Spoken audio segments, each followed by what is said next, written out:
Okay, welcome to lesson 2 of Piano Lessons by Eric for Eric. I think before we move on to covering modes, I think we'll revisit some of what we covered in lesson 1, and we'll look at what we learned and see how we can put it to work. So the first thing I want to talk about is just first a little refresher. We learned our chromatic scale in C.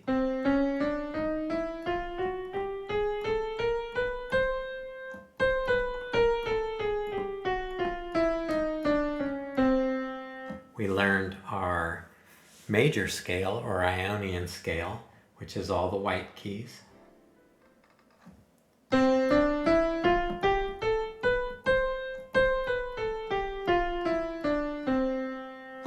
And we also learned our chordal scale, covering our chords, our root, third, fifth, and traveling up with our root, covering the same notes of the major or Ionian scale.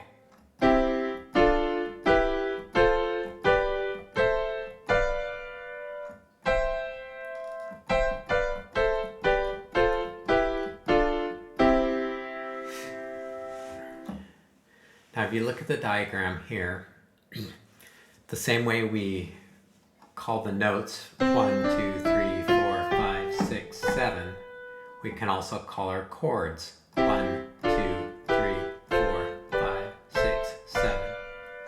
And that's what we have here is 1, 2, 3, 4, 5, 6, 7. We have uppercase and lowercase Roman numerals. Uppercase is representing major chords, lowercase is representing minor chords. This one here with the superscript, it's lowercase like the minor, but we have the superscript that indicates that it's the diminished. So our B diminished is our 7 chord. So what we're going to look at today is using this numbering system, and we're going to cover some common chord progressions. So we can put those chords that we've learned at that move from major to minor to major to minor to diminished. We can see how to put those into work in creating songs. Now, very common chord progression for today, these days, is the 1, 5, 6, 4 chord progression. It's used in hundreds and hundreds of pop songs. And a good thing about using the numerical system is that if you write out your song and find the chord sequence that you like, say you're working with a singer or you're singing yourself and you're having trouble getting the pitches right. It's either too high for you or too low for you. With the numerical system, once you learn those major chord sequences for each of the major keys, it's a simple matter of transposing using the numerical system. Instead of if you have it written as chords, then you have to figure out how that chord relates to the chord in the other key. Whereas if we use a numerical system, we can have our chord sequence written out, and if we want to raise it or lower it, it's a simple matter of just knowing what the numerical notation is for the key that you want to change to. So you can raise or lower the pitch either to accommodate a singer, a vocalist, or you can use it to modulate your song. For instance, you hear a lot of power ballads back in the day. For the big crescendo at the end, they'll modulate up a key. It just lifts the whole song, and Whitney Houston can go crazy, or everybody gets more excited because you're raising that key. And it's similar with dance music. You hear it all the time with dance tunes. you have the breakdown and then the drop, and then when it kicks back in, it's not in the same key. It'll be the same basic chord sequence, but it's raised up to give that lift, to kind of bring it to a climax, as it were. So today, working in our same key of C major, to help us see how the keyboard's laid out, let's look at these pop progressions. So we have the 1, 5, 6, 4 pop progression. So the first one, it'll be C, G, A minor, F. So before we go further, let's just see how that sounds. So we have C, and we're using our triad chord form of the root, third, fifth. Just lock those fingers and use your muscle memory to be able to move that up and down. And our root with our thumb is going to be telling us where to go. So we're going to go from C to G to the A to the F. Now, as we learned in the last lesson, as we get up here to the A, we're already automatically with that same fingering, we're at A minor. See, here's the A major, happy, A minor, sad, right? So we just keep that fingering. Our root, our thumb, tells us where to go. So let's see what that chord sequence sounds like. C, G, A minor, F.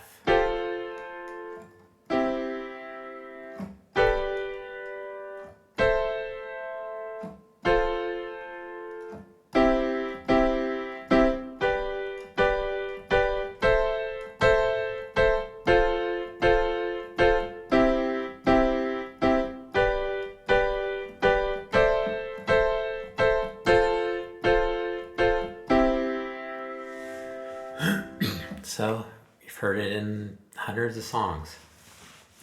Now, this progression is just the order that the chords go in, but we can start on any of the chords. We just shift everything over.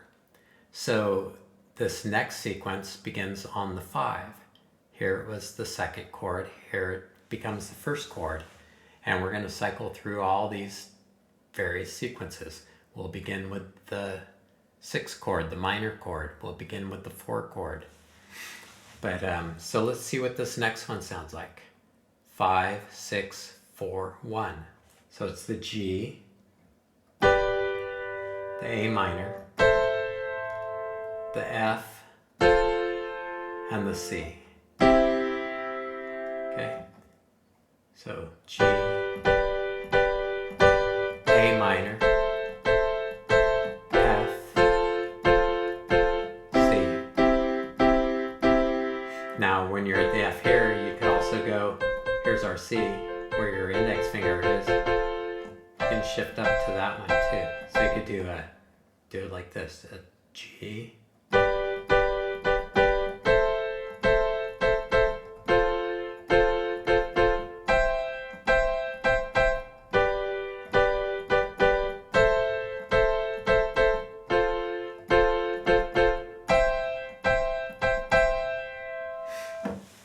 so that's what that one sounds like. You've heard that in a lot of songs. And going down to the low one again, just for that familiar sound.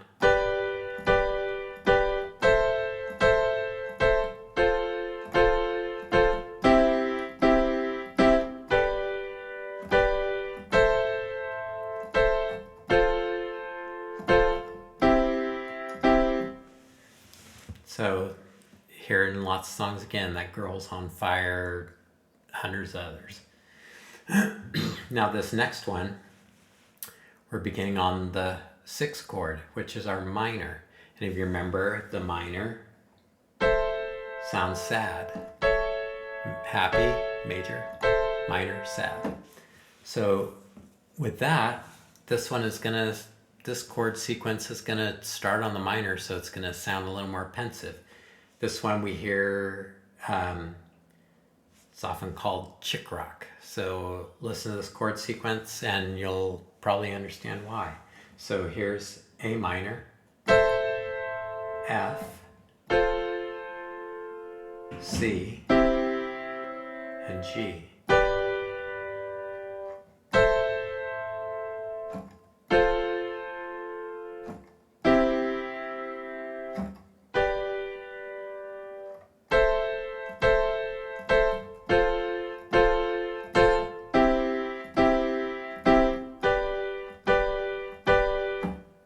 What if God was one of us? All those chick rock songs. Good stuff. Okay, this last one, we're going to start on the 4. So it'll be 4, 1, 5, 6. So we're ending on our minor chord. This is in tons of pop songs too. Also here it says Bro Country. You might remember a popular YouTube video a while back where a guy took all the popular country songs, put them all to this chord sequence, and guess what? They all fit. So let's hear this one. So it's F, C, G, and our A minor.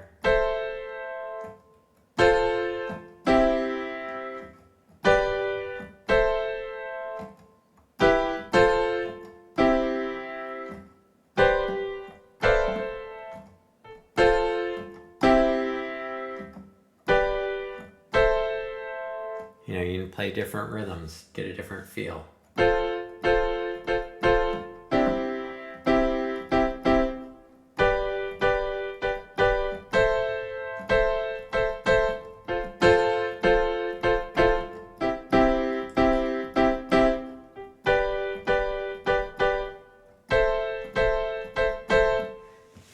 So those are the sounds of today's music, more or less.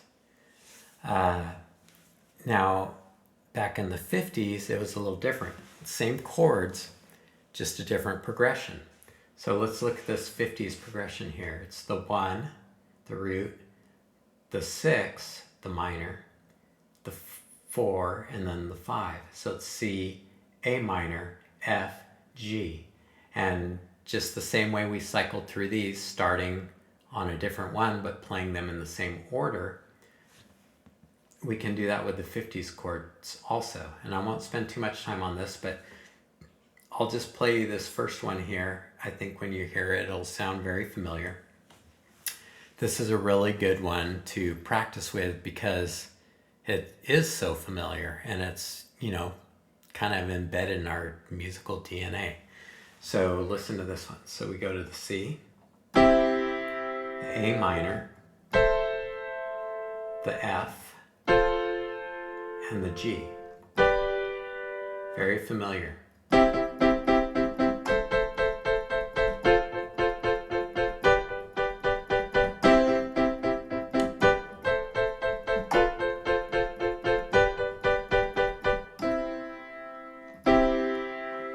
So there's that one.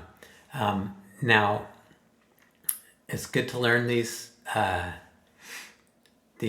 sequences. It's also a good way to be able to practice incorporating a bass line with these chords. So our first one that was C, we play our bass note with that, C, G, A minor, and F. Our first 1, 5, 6, 4 progression.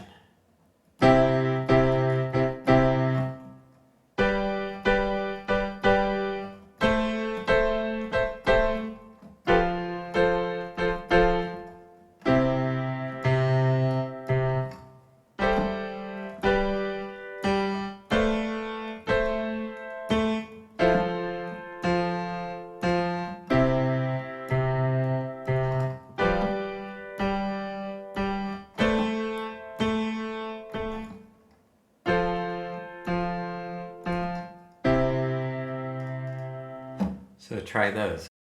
You can see how that's valuable to be able to work on a chord with a bass line. So speaking of bass lines, we'll cover a little bit more about that, and then I want to talk about chords a little bit more. So for our bass lines, if we use these same numbers, we can just basically play the bass line. Now with a bass line, a lot of times it's going to be the root and the octave and the fifth.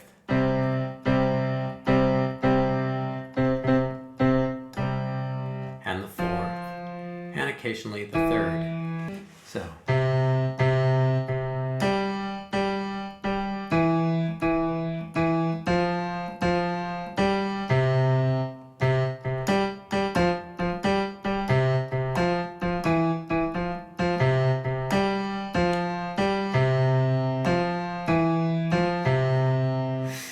now it's good to practice your left hand to get that fingering, because that's your bass line, is the left hand. So a lot of times you'll have your note that you're playing in the bass line,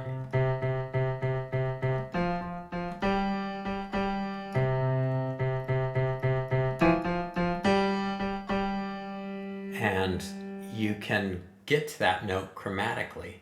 So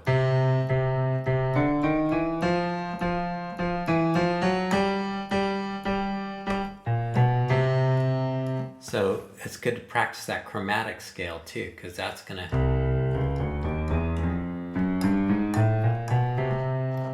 come in handy. You can roll up to notes.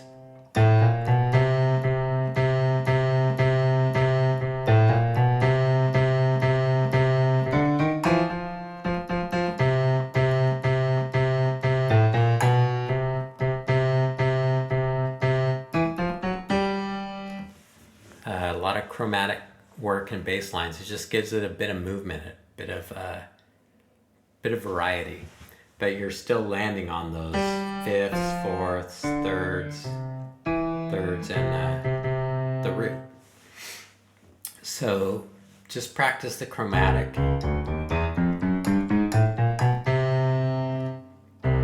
Octaves, because that's something that's going to be a lot in the bass lines, is working an octave. So here's a C octave, the left hand, and you can alternate it. This is the disco sound, you know,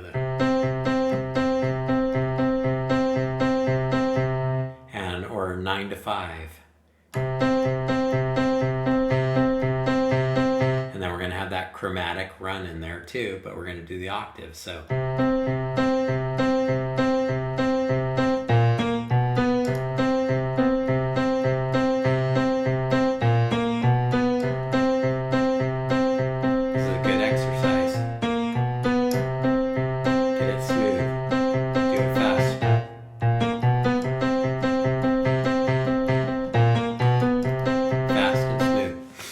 on that. So if we have our C chord up above that,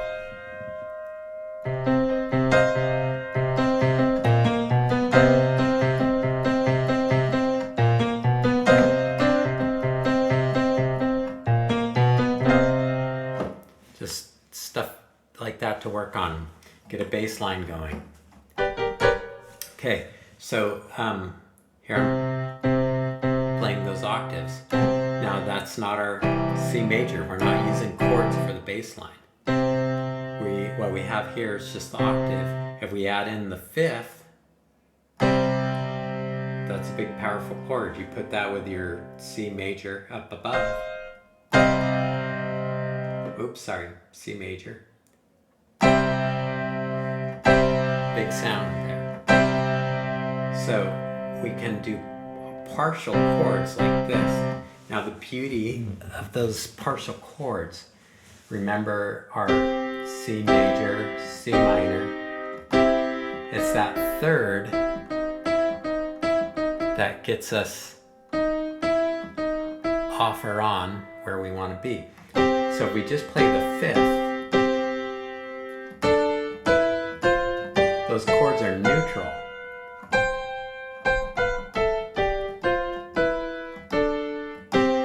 Without that third in there, it's neutral. It's somewhere in between major and minor. Now there's another chord that's in between major and minor, but it moves in between major and minor. And so our C minors matches our key of C, but it's minor. But if we simply slip our finger down, going from minor to major, and you can do that for all the major chords. F,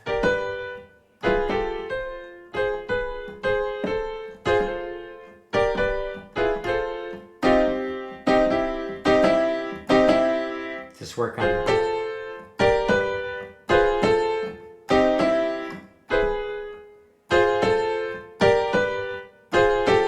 Get that slide smooth. It's just slipping off that black key down to the major, going from minor to major. Now, that's a little hard to do, but if you lose the fifth, you have a partial minor, partial major, with just the third, the root and the third. You can do that for all those chords.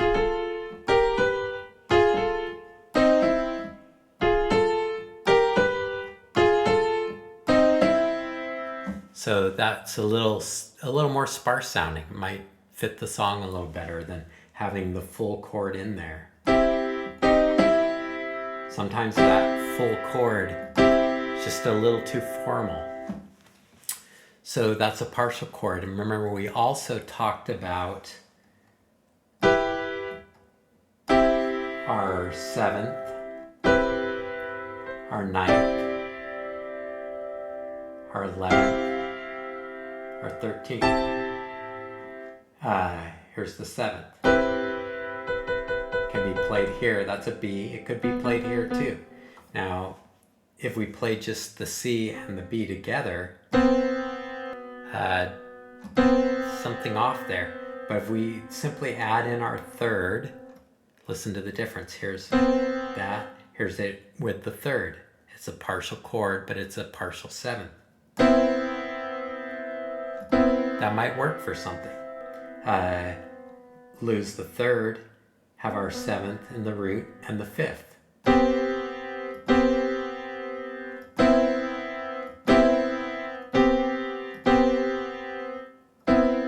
Those chords might work somewhere. Let's see, our other one was the 9th, the D. We also have a D here. So we could, that kind of works. That's usable. The D, the 9th with the 5th in there, the root, 9th, 5th. Now there's a usable chord. We move our root down. We can modulate. So that's a 9th.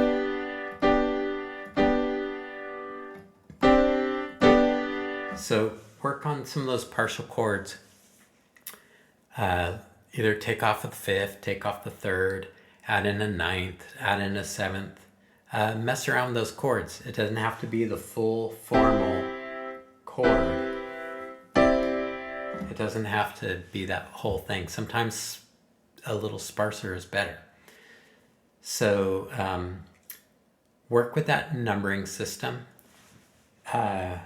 Exercise the left hand. Get in shape for doing those bass runs. You're going to use chromatic more with your left hand than you are up here. Up here you're going to be using the Ionian or the major scale more. And you'll use that with the bass line too. Another good thing to do with those partial chords is to just play something leading up to that, and that becomes your splash at the end. So you're going up to that like a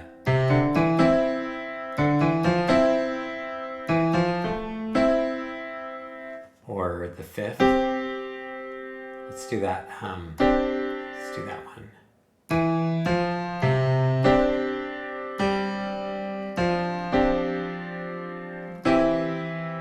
can always resolve that ninth there up to the third.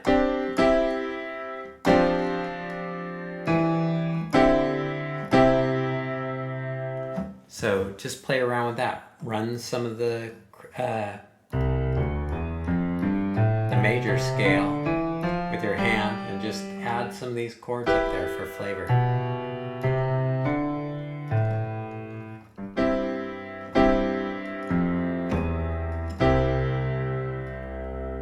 The beauty of having these chords, learning these partial chords,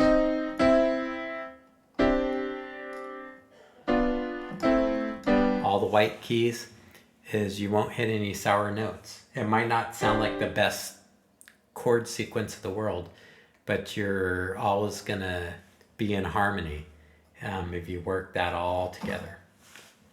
So I hope that's helpful. Just play around with that. You know, maybe some songs will come out of it.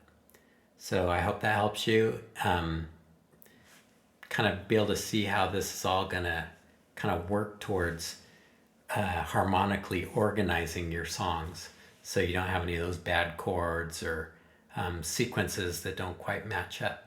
So maybe you'll even come up with some sequences of your own. You know, just roll the dice, throw some numbers up there, play those chords, see how it sounds. So I hope this is helpful.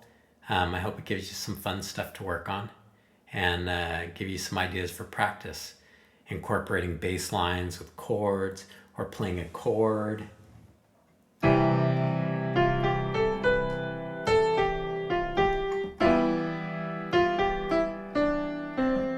And playing scales above the chord. Chording with your left hand, scales above, or bass line and chord with your right hand. So just some ideas to mess around with and get you more familiar with the keyboard. It's a lot funner playing chords and learning new sequences than just